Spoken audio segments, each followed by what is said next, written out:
Arvoisat opettajat, hyvät työtoverit, oppilaat ja oppilaiden vanhemmat.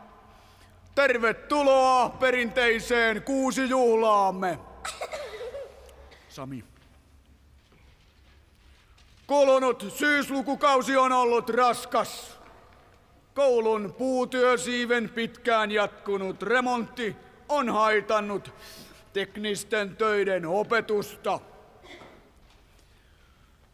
Ankarat säästötoimet koulussamme ovat vaikuttaneet erityisesti puutöiden materiaalihankintoihin.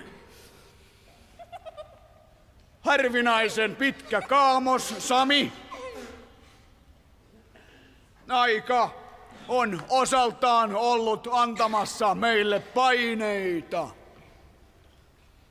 Perinteisen puuropuheen pitää tänä vuonna puutöiden opettajamme Harri Höylä Soikkeli.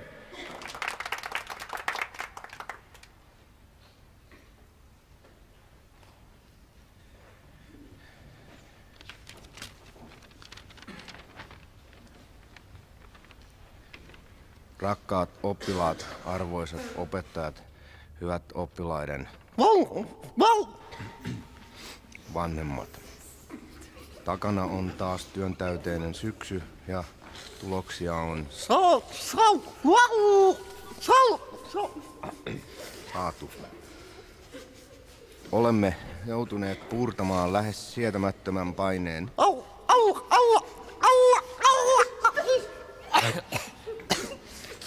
Riesanamme ovat olleet niin jatkuvat flunssaepidemiat kuin myös toistuvat